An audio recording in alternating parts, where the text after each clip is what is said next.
Welcome to SDV 9 news. వార్తల్లో ముందుగా ముఖ్యాంశాలు. లోక్సభలో తన గొంతు వినిపించకుండా స్పీకర్ నిరాకరిస్తున్నారని రాహుల్ గాంధీ విమర్శ.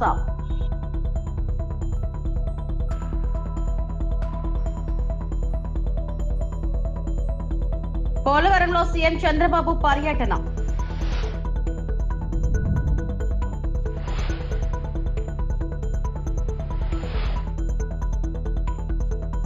ఆన్లైన్ బెట్టింగ్ వ్యవహారంపై సిట్ ఏర్పాటు. తెలంగాణ సీఎం రేవంత్ రెడ్డి.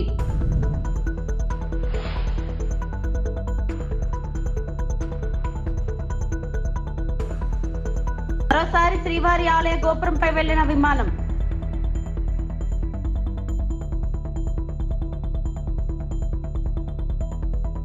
కాంగ్రెస్ నాయకుడు మరియు లోక్సభ ప్రతిపక్ష నాయకుడు రాహుల్ గాంధీ తీవ్ర ప్రతిస్పందనలో కుంభమేళా మరియు నిరుద్యోగం వంటి ముఖ్యమైన అంశాలపై మాట్లాడే అవకాశం తనకు నిరాకరించబడిందని ఆరోపిస్తూ స్పీకర్ సభను అకస్మాత్తుగా వాయిదా వేసినందుకు విమర్శించారు.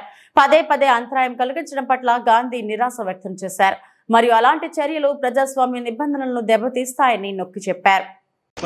I don't know what is going on because after he said that, I said, look, as LOP, let me speak. Let me say what he just ran away. So I don't understand what is going on. This is no way to run the house, frankly. I mean, literally, speaker उठ के मतलब एकदम निकल गया. मुझे मतलब एक शब्द नहीं बोलने दिया. और पहले मेरे बारे में कुछ बोलना है, वो भी बिल्कुल पता नहीं क्या बोला, unsubstantiated. और फिर मतलब मैं खड़ा हुआ, मैंने कहा कि देखिए मुझे बोलने दीजिए, आपने मेरे बारे में कुछ बोला है, घूम कर चले गए और कोई मतलब अर्जन कर दिया, कोई जरूरत नहीं थी.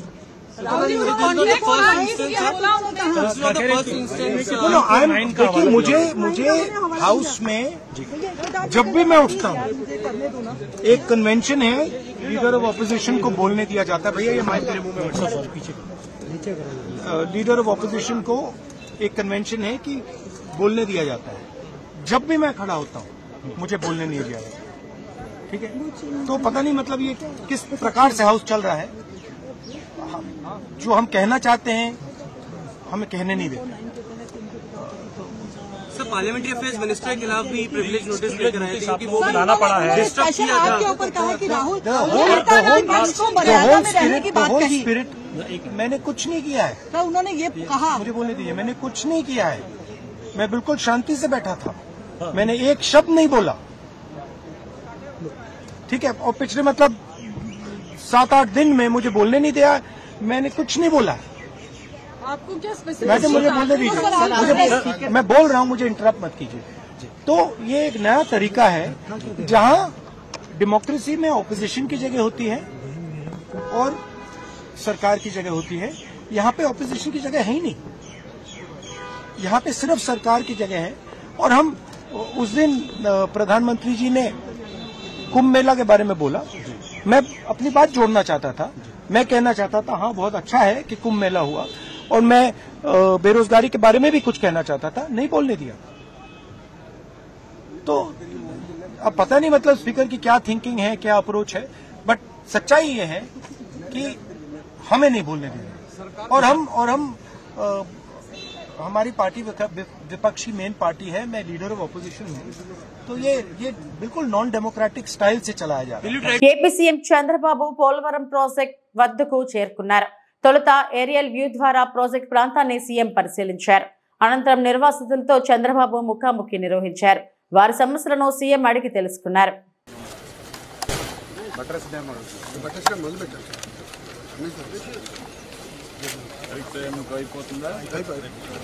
ఇప్పుడు పవర్ ప్రాజెక్ట్ మీరు హిల్ కొడుతున్నారు కదా, స్ట్రాంగ్ గా ఉందని రేపు వాటర్ ఫ్లో అయినప్పుడు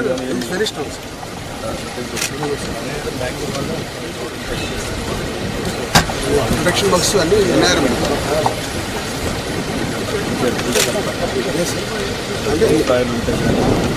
దాని మొత్తం ప్రొటెక్షన్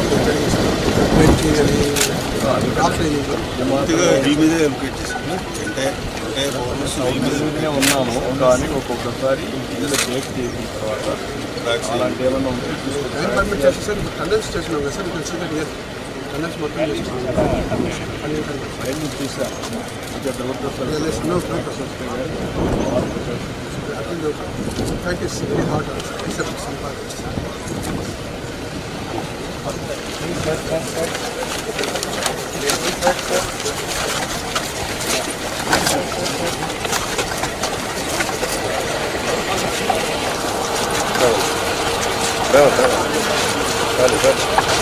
త్యాగాలు చేసి భూమి అంతా కూడా పోలవరానికి ఇచ్చారు. ఇచ్చి ఈ రోజు మీరు చూస్తే చాలా ఇబ్బందులు పడ్డారు.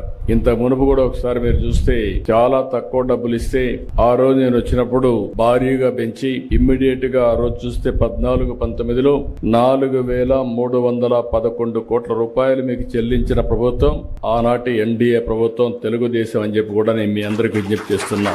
ఆ తర్వాత మీరు చూస్తే నిన్నటి వరకు 5 సంవత్సరాలు బాధితుల్ని పట్టించుకున్న సందర్భమే లేదు. మీకోసం ఆలోచించిన దాఖలాలు లేవు. కడాన మిమ్మల్ని చూస్తే చాలా బాధేస్తుంది. నేనే మీకు ఒక భరోసా ఇచ్చాను. దానికి కూడా కారణం మీరు చూస్తే 7 మండలాలు తెలంగాణలో ఉండే మండలాలు విభజన జరిగిన తర్వాత మొట్టమొదటిసారిగా ప్రధానమంత్రి గారితో మాట్లాడి ఈ పోలవరం ప్రాజెక్టు పూర్తి కావాలంటే 7 మండలాలు ఆంధ్రప్రదేశ్ కి ఇస్తే తప్ప సాధ్యం కాదని ఒప్పించి ఆ రోజు ఈ మండలాలు తీసుకొచ్చాం. అది నాకు ఒక నైతిక బాధ్యత అని చెప్పి కూడా నేను మీకు తెలియజేస్తున్నా. అందుకే ఎప్పుడు కూడా నేను వీలైనంత వరకు మీకు న్యాయం చేయాలి, అన్ని విధాలు ఆదుకోవాలని చెప్పి ముందుకు పోయాం. ఈ రోజు కూడా ఈ ప్రభుత్వం వచ్చిన తర్వాత 828 కోట్ల రూపాయలు మీ అకౌంట్ లో వేసామంటే అదే మాకుండే మీ మీద ప్రేమ, కమిట్మెంట్ అని చెప్పి కూడా నేను మీకు తెలియజేస్తాను. బెట్టింగ్ పేజ్ మార్చడానికి సిట్ ఏర్పాట్లు చేస్తున్నట్లు తెలంగాణ ముఖ్యమంత్రి రేవంత్ రెడ్డి అసెంబ్లీలో ప్రకటించారు. ఆన్లైన్ బెట్టింగ్, రమ్మీ పట్ల కఠినంగా వ్యవహరిస్తామని హెచ్చరించారు. ఆన్లైన్ బెట్టింగ్ నేరాల్లో ఏ రకంగా భాగస్వామ్యం ఉన్నా చర్యలు తప్పవని తేల్చి చెప్పారు. ప్రభుత్వం చర్యలు తీసుకోవాలి. పేదలకు తీరని నష్టం జరుగుతుంది.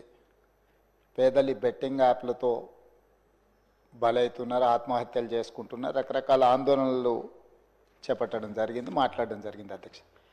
అధ్యక్ష గత ప్రభుత్వమే 2017లో ఆన్లైన్ బెట్టింగ్ కానీ ఆన్లైన్ యాప్ వీటన్నిటి మీద నిషేధం చేస్తూ చట్టం తీసుకొచ్చింది. చట్టం చేశాం కానీ దాన్ని పకడ్బందీగా అమలు చేసే విషయంలో మరి గత ప్రభుత్వంలో కొంత నిర్లక్ష్యం జరిగింది. ఈ మధ్యకాలంలో అది చాలా వేగంగా తెలంగాణ రాష్ట్రంలో దుర్వినియోగం జరుగుతుంది. అందుకే అధ్యక్ష తమరి ద్వారా ఇది పక్క రాష్ట్రాలు, దేశము, ఇతర దేశాలు ఈ నేరం ఒక రకంగా అంతర్జాతీయ స్థాయిలో, రాష్ట్ర స్థాయి నుంచి మొదలు పెడితే అంతర్జాతీయ స్థాయి వరకు వివిధ రకాల సంస్థలు, వ్యక్తులు, రకరకాల దేశాలకు సంబంధించిన నేరగాళ్ళు అందరూ కూడా ఇందులో పాల్గొంటున్నారు. ఇది ఏదో టెంపరీగా ఒక పోలీస్ స్టేషన్లోనో లేకపోతే ఒక పరిధిలో మనం విచారణ చేస్తే దీనికి ఈ సమస్యకు సమూలమైన పరిష్కారం కనుగొనే పరిస్థితి లేదు. కాబట్టి ఈ ఆన్లైన్ బెట్టింగ్ కానీ ఆన్లైన్ ఈ యాప్లు కానీ లేకపోతే ఆన్లైన్ రమ్మీ లాంటి గేములు డిజిటల్లీ ఈ గేమింగ్ ఏదైతే జరుగుతుందో, ప్రధానంగా బెట్టింగ్ ఏదైతే జరుగుతుందో దీని పట్ల రాష్ట్ర ప్రభుత్వము అప్రమత్తంగా ఉండాలి, కఠినంగా వ్యవహరించాలని నిర్ణయం తీసుకున్నది. అధ్యక్ష నేను ఎవరి మీద ఆరోపణలు లేకపోతే ఎవరు ఏ పరిస్థితిలో వీటిని ప్రత్యక్షంగా పరోక్షంగా అనుమతించారు, ప్రోత్సహించారు ఎక్కువ వివరాల దగ్గర నేను వెళ్ళదలుచుకోలేదు. రాష్ట్ర ప్రభుత్వం స్పష్టంగా బెట్టింగ్ యాప్లు కానీ ఆన్లైన్ బెట్టింగ్ కానీ ఆన్లైన్ రమ్మీ గేమ్ల పట్ల అప్రమత్తంగా ఉండడమే కాదు కఠినంగా వ్యవహరించాలని ఈరోజు రాష్ట్ర ప్రభుత్వం నిర్ణయం తీసుకున్నది.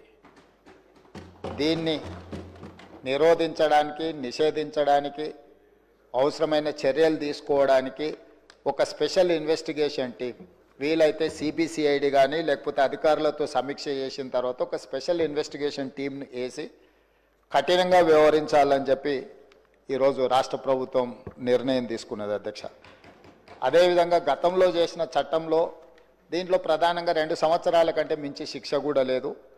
రేపు వచ్చే సమావేశాలలో ఈ ఆన్లైన్ బెట్టింగ్ నిర్వాహకులకనే కాదు ఆడేవాళ్లను, బాధితులను, అదేవిధంగా ఈ ఆన్లైన్ అడ్డగోలుగా నిర్వహిస్తున్న వాళ్ళ పట్ల శిక్షను కూడా పెంచడానికి అవసరమైన చట్టాలను కూడా అవసరమైతే మనం సవరించుకోవాల్సిన అవసరం ఉన్నది. అధ్యక్ష ఎందుకంటే శిక్ష కఠినంగా ఉంటుంది, ఎక్కువ కాలం ఉంటుంది అని ఎప్పుడైతే తెలుస్తుందో నేరం అనేది తగ్గుతుంది. కాబట్టి దీనికి సంబంధించి పూర్తి స్థాయిలో ప్రభుత్వం చర్యలు తీసుకోవాలని, అదేవిధంగా గుట్కా ఇట్లాంటివి కూడా నిషేధిత పదార్థాలను కూడా ఈరోజు మార్కెట్లో బాగా సరఫరా జరుగుతున్నట్టు మా దృష్టికి వచ్చింది అధ్యక్ష. వీటి పట్ల కూడా మేము అప్రమత్తంగా ఉండాలని ప్రభుత్వం నిర్ణయం తీసుకున్నది. అందుకే ఆన్లైన్ బెట్టింగ్, ఆన్లైన్ యాప్లు, అదేవిధంగా ఆన్లైన్ రమ్మీ, ఈరోజు నిన్న మొన్న మీరు టీవీలలో పేపర్లలో పోలీసులు కేసులు నమోదు చేసి వాటికి ప్రచారం కల్పించిన వాళ్ళను పిలిచి పోలీస్ స్టేషన్లలో విచారించడం జరిగింది. వాటికి ప్రచారం కల్పించే వాళ్ళను పోలీస్ స్టేషన్లో పిలిచి వాళ్ళను విచారించడం ద్వారా ఈ సమస్యకు పరిష్కారము శాశ్వతంగా దొరకదు.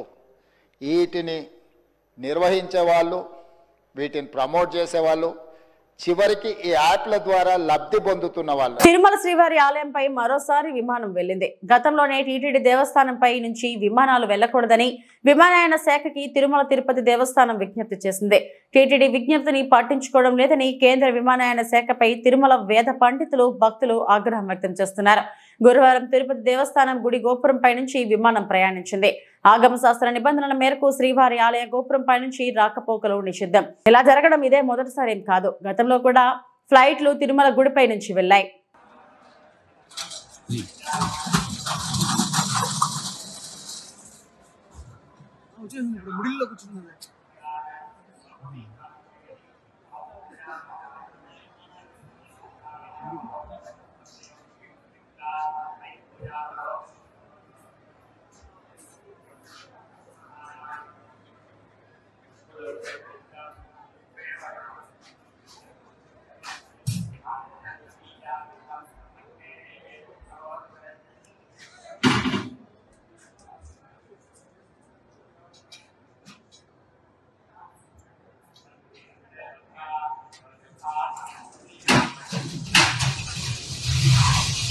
చంద్రబాబు వస్తేనే పోలవరం ప్రాజెక్టు పనులు వేగవంతం అవుతాయనే నమ్మకంతోనే కేంద్రం నిధులు విడుదల.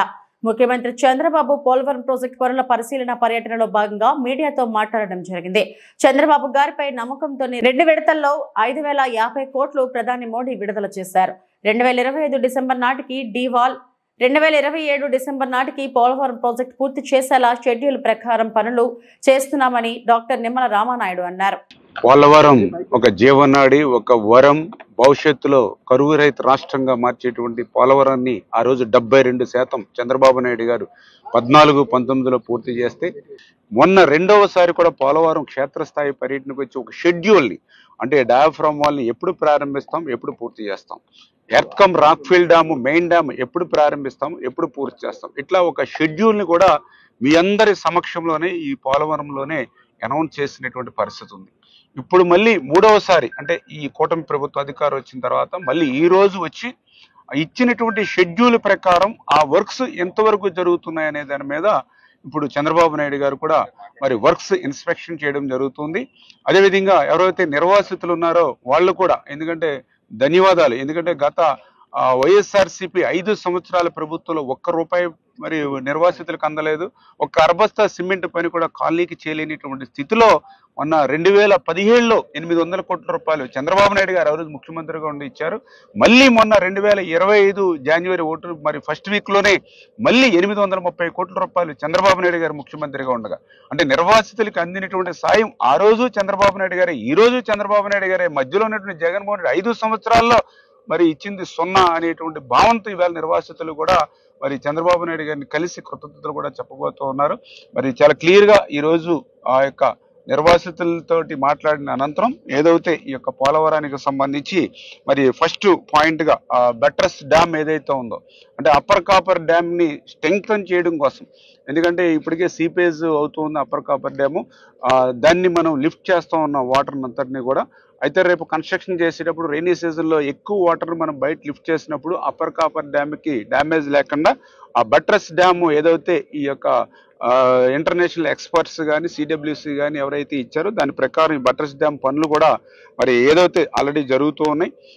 7,50,000 క్యూబిక్ మీటర్లు బట్రస్ డ్యామ్ చేయవలసి ఉండగా మరి మొన్ననే 1 వీక్ బ్యాక్ ప్రారంభించి 20,000 క్యూబిక్ మీటర్లు చేశారు. రిమైనింగ్ బ్యాలెన్స్ కూడా ఈ మే 30వ తారీఖున కంప్లీట్ చేయాలనేటువంటిది ఏదైతే ఉందో అది ఆ పాయింట్ నోటి ఆయన పరిశీలిస్తారు. అదేవిధంగా ద సెకండ్ పాయింట్గా ఏదైతే గ్యాప్ 1లో అంటే రేపు ఈసీఆర్ఎఫ్ డ్యాము ఏదైతే మనం ఏప్రిల్లో ప్రారంభించాలని గ్యాప్ 1లో ఏదైతే అనుకుంటున్నామో అవన్నీ కూడా ఈ మంత్ ఎండింగ్కి డిజైన్స్ తీసుకుని ఏప్రిల్ ఫస్ట్ వీక్లో ఆ గ్యాప్ 1 దగ్గర కూడా ఈసీఆర్ఎఫ్ డ్యామ్ ఏదైతే స్టార్ట్ చేయాలని అనుకుంటున్నారో ఆ పనులు కూడా ఈరోజు చంద్రబాబు నాయుడు గారు పరిశీలించడం జరుగుతుంది.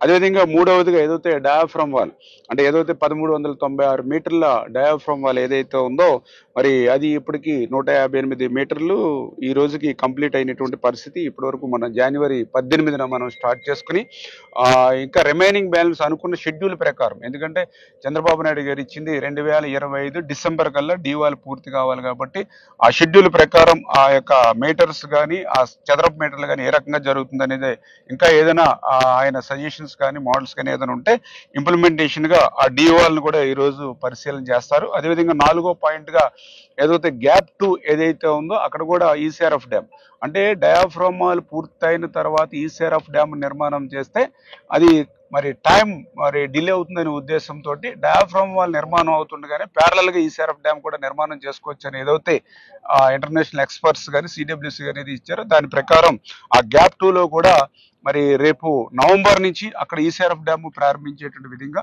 నవంబర్లో ఈసీఆర్ఎఫ్ డ్యామ్ ప్రారంభించాలనంటే అక్కడ ఏదైతే శాండ్ ఏదైతే వైబ్రో కాంపాక్షన్ ఏదైతే ఉందో అది ఆల్రెడీ మరి 1,06,000 క్యూబిక్ మీటర్లకి ఇప్పుడు దగ్గర 70,000 క్యూబిక్ మీటర్ల వరకు ఇక్కడ వరకు పని జరిగినటువంటి పరిస్థితి. ఇది కూడా మరి కంప్లీట్ చేసుకుని చాలా స్పీడ్ గా అది కూడా ఆ షెడ్యూల్ ప్రకారం జరిగేటువంటి విధంగా ఈ 4 పాయింట్స్ ను కూడా ఈ రోజు చంద్రబాబు నాయుడు గారు గ్రౌండ్ లెవెల్లో క్షేత్రస్థాయి పర్యటన చేసి తర్వాత మరి అధికారులతోటి ఏజెన్సీలతోటి కూడా తను పరిశీలించిన అంశాల మీద రివ్యూ జరిపి ఖచ్చితంగా 25 డిసెంబర్ కల్లా డీవాల్ పూర్తవ్వాలి, 27 డిసెంబర్ కల్లా మొత్తం పోలవరం ప్రాజెక్టు పూర్తవ్వాలనేటువంటి ఏదైతే ఆయన ఇచ్చినటువంటి షెడ్యూల్ ని రివ్యూ చేస్తారు. అనపర్తి నియోజకవర్గం రంగంపేట మండల ప్రజా పరిషత్ సర్వసభ్య సమావేశం జరిగింది. రంగంపేట మండలం రంగంపేట ఎంపీడీఓ కార్యాలయంలో మండల ప్రజా పరిషత్ సర్వసభ్య సమావేశంలో పాల్గొని అధికారులు, ఎంపీటీసీలు, సర్పంచులతో మండలంలోని వివిధ సమస్యలపై చర్చించి పరిష్కరించే దిశగా చర్యలు తీసుకోవాలని అధికారులను ఆదేశించడం జరిగింది. అదేవిధంగా కూటమి ప్రభుత్వం అధికారంలోకి వచ్చిన 9 నెలల కాలంలో నియోజకవర్గంలో జరిగిన అభివృద్ధి, అలాగే రంగంపేట మండలంలో జరిగిన అభివృద్ధిని వివరించి మండలం అభివృద్ధి విషయంలో పార్టీలకు అతీతంగా అందరూ సహకరించాలని కోరిన అనపర్తి శాసనసభ్యులు నల్లమిల్లి రామకృష్ణారెడ్డి ఈ సమావేశంలో అధికారులు, జెడ్పీటీసీ, ఎంపీపీ, ఎంపీటీసీలు, సర్పంచులు, ముఖ్య నాయకులు పాల్గొన్నారు. ఎంతకాలానికి నవరాత్రాలు మొదలు పెట్టారనేది ఒకసారి ఆత్మపరిశీలన చేయండి. మరి ఇవాళ తల్లికి వందనం గురించి తప్పుడు ప్రచారం నిర్వహిస్తూ ఉన్నారు. అకాడమిక్ ఇయర్ స్టార్ట్ అవ్వకుండా తల్లికి వందనం ఏ విధంగా మొదలవుతుందండి? అకాడమిక్ ఇయర్ మొదలైన తర్వాత తల్లికి వందనం మొదలు పెట్టడం జరుగుతుంది అనేది ఇప్పటికే ముఖ్యమంత్రి గారు స్పష్టంగా చెప్పారు. దానికి బడ్జెట్లో అమౌంట్ కూడా పొందుపరచడం జరిగింది. అదేవిధంగా మిగిలిన సంక్షేమ కార్యక్రమాలు ఇవాళ పెన్షన్ ఏ విధంగా సామాజిక పెన్షన్ని 2,000 రూపాయలు ఉన్న పెన్షన్ 3,000 చేస్తానని ఒక తప్పుడు హామీ ఇచ్చి ఆ 3,000 చేయడానికి 5 సంవత్సరాలు నడిపిన ఘనత గత ప్రభుత్వాన్ని. ఇవాళ 4,000 చేస్తామని హామీ ఇచ్చి మొదటి నెలలోనే పాత ఏరియాలతో మొత్తం 7,000 ఒకేసారి ఇచ్చిన ఘనత ఇవాళ కూటమి ప్రభుత్వాన్ని. ఈ విధంగా ప్రతి అంశంలోనే ప్రజల యొక్క సంక్షేమాన్ని, ప్రజల యొక్క అభివృద్ధిని, రాష్ట్ర ప్రయోజనాన్ని దృష్టిలో పెట్టుకుని ఇవాళ ముందుకు వెళ్ళడం జరుగుతూ ఉంది. ఇవాళ కేంద్ర ప్రభుత్వంతో సత్సంబంధాల వల్ల పెద్ద ఎత్తున మనకి ఇక్కడ నిధులు వస్తూ ఉన్నాయి. దాన్ని సద్వినియోగం చేస్తూ ఉన్నారు. అదేవిధంగా ఈ మండలానికి సంబంధించి ప్రధానంగా సాగునీరు చాగల్నాడు, వెంకటనగరం 2 పథకాలని నిర్వీర్యం చేశారు. ఇవాళ పెద్ద ఎత్తున కాకపోయినా మొట్టమొదటిగా ఇనీషియల్గా కనీసం 50 లక్షలు ఇచ్చి ముందు వాటిని రిస్టోర్ చేయాలనేది మొన్న మంత్రి గారు కూడా కోరడం జరిగింది. తొందరలోనే ఆ నిధులు ఇచ్చి అనేసి ఇప్పుడే చెప్పారు. ట్రాన్స్ఫార్మర్ ఏదైతే వాళ్ళ జేబుల్లో డబ్బులు ఒక్కొక్క అసిస్టెంట్ ఇంజనీర్, ఒక్కొక్క డిప్యూటీ ఎగ్జిక్యూటివ్ ఇంజనీర్ 57 లక్షల రూపాయలు వాళ్ళ జేబుల్లో ఖర్చు పెట్టిన పరిస్థితి గత 5 సంవత్సరాలు. ఇవాళ పరిస్థితికి భిన్నంగా ఇవాళ ప్రభుత్వం ప్రతి విషయాన్ని నిశ్చితంగా పరిశీలించి అభివృద్ధి, సంక్షేమం ధ్యేయంగా ముందుకెళ్తా ఉన్నాం. నేను ప్రజాప్రతినిధికి విజ్ఞప్తి చేసుకునేది ఒకటే, మీ అందరూ సహకరించండి.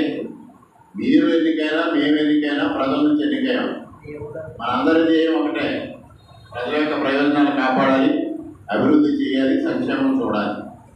దానికి కలిసి రండి. అందరం కలిసికట్టుగా మండలాన్ని అభివృద్ధి చేసుకుందాం, నియోజకవర్గాన్ని అభివృద్ధి చేసుకుందాం. ఇందులో ఎటువంటి పొరపచ్చాలకి తావలేదు. ఎన్నికల వరకే రాజకీయాలు. ఎన్నికలు అయిన తర్వాత అభివృద్ధికి అందరం కలిసి ముందుకెడదామని మీ అందరికీ సవినయంగా తెలియజేసుకుంటూ ఇవాళ ఈ కార్యక్రమానికి హాజరైన మీ అందరికీ పేరు పేరున హృదయపూర్వకంగా కృతజ్ఞతలు తెలియజేసుకుంటూ సెలవు తీసుకుంటున్నాను. Thank you. కర్నూలు జిల్లా అద్దోని పట్టణంలో శాసనసభ్యులు క్యాంప్ కార్యాలయం దగ్గరకు వెళ్లి జనసేన బృందం అసెంబ్లీలో మాట్లాడిన తీరును అభినందించడం జరిగింది. మండల అధ్యక్షులు ఎం తాహేర్ వలి, సీనియర్ నాయకులు గాజుల రాజశేఖర్ మాట్లాడుతూ కూటమి ప్రభుత్వం ఏర్పడిన తర్వాత ఇప్పటి వరకు ప్రభుత్వం దృష్టికి అసెంబ్లీ సాక్షిగా అద్దోనిలో ప్రజలు ఎదుర్కొంటున్న సమస్యలు ప్రభుత్వం దృష్టికి అన్ని శాఖల మంత్రులకు ప్రతి విషయంపై విద్య, వైద్యం, ఉపాధి, పరిశ్రమ, సాగునీరు, త్రాగునీరు, వలసలు, కరువు, అక్రమ కబ్జాలు, ప్రభుత్వం నుండి జాతీయ గ్రామీణ ఉపాధి హామీ నిధులు అనేక సమస్యలను అసెంబ్లీలో ప్రభుత్వానికి వివరించి అద్దోనిని అన్ని రకాలుగా ఆదుకోవాలని, అద్దోని పరిస్థితులపై తగిన నిధులు కేటాయించాలని, అనేక సంవత్సరాల నుండి అద్దోని వెనుకబడిందని, ఇప్పటి వరకు గత ప్రభుత్వాలు వివక్షతో అద్దోనిని పట్టించుకోలేదని, మా ప్రజలకు త్రాగునీరు లేక ఇబ్బంది పడుతున్న పరిస్థితులు ఉన్నాయని, ప్రతి ఏడాది లక్షల సంఖ్యలో వలస వెళుతున్న పరిస్థితి ఉన్నదని, పరిశ్రమలు నిర్మించాలి, సాగునీటి ప్రాజెక్టులు నిర్మించాలి, వలసలను, కరువులను అరికట్టాలని, కనీస వైద్య సిబ్బంది పరికరాలు లేక కనీస వైద్య సదుపాయాలు కల్పించడానికి తగిన నిధులు, సిబ్బంది నియమించి అదోని ప్రజలను ఆదుకోవాలని కోరడం జరిగింది. శాసనసభ్యులని అభినందించిన జనసేన బృందానికి కృతజ్ఞతలు తెలియజేశారు. సార్, జనసేన పార్టీ తరపు నుండి మీకు అభినందనలు తెలియజేస్తున్నాను సార్. విషయం ఏంటంటే అసెంబ్లీలో ఇప్పటిదాకా ఆదోనిలో ఉన్నటువంటి నేను 30 సంవత్సరాల నుండి చూస్తున్నా, ఇప్పటిదాకా ఆదోని విషయాల పట్ల ఎవరు మాట్లాడలేదు.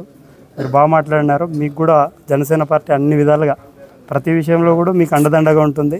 మంచి విషయాలు మాట్లాడినారు. కొంతమంది వేరే రకాలుగా అనుకోవచ్చు, కానీ ప్రతి అంశం పైన అన్ని విషయాలు, విద్యారంగం కావచ్చు, ఉపాధి రంగం కావచ్చు, పరిశ్రమలు కావచ్చు, సాగునీరు, తాగునీరు, అన్ని విషయాలపైన మాట్లాడినారు. మీరు ఇలాగే మాట్లాడాలి. మీకు అంతా మేము ఎప్పటికీ ఉంటాం సార్, ఇబ్బంది లేదు. ఈరోజు జనసేన పార్టీ ఆధ్వర్యంలో ఆదోని నియోజకవర్గ గౌరవ శాసనసభ్యులు డాక్టర్ పార్థసారథి గారిని అభినందించడానికి ఈరోజు జనసేన పార్టీగా రావడం అనేటువంటిది జరిగింది. ఈ అభినందన దేనికి అని చెప్పేసి కొంతమంది అనుకోవచ్చు. అసెంబ్లీలో గత 30 సంవత్సరాలుగా చూస్తూ ఉంటే ఆదోని గురించి, ఆదోనిలో ఉన్నటువంటి సమస్యల గురించి మాట్లాడినటువంటి దాఖలాలు లేవు. కానీ ఇక్కడ 3 సార్లు, మరొక 3 సార్లు ఇక్కడ ఎమ్మెల్యేలుగా ప్రాతినిధ్యం వహించిన వాళ్ళు కూడా ఆదోనిలో ఉన్నారు. కానీ అయినప్పటికీ కూడా ఆదోనిలో ఉన్నటువంటి ఏ సమస్యను కూడా అసెంబ్లీ దృష్టికి లేదా ప్రభుత్వం దృష్టికి తీసుకువెళ్ళలేనటువంటి పరిస్థితిలో ఉన్నారు. అన్ని రంగాలలో ఏ రకంగా ఆదోని వెనకబడిందో కులంకుశంగా చెప్పినటువంటి ఎమ్మెల్యే గారిని మేము సన్మానించడానికి వచ్చి రావడం జరిగింది.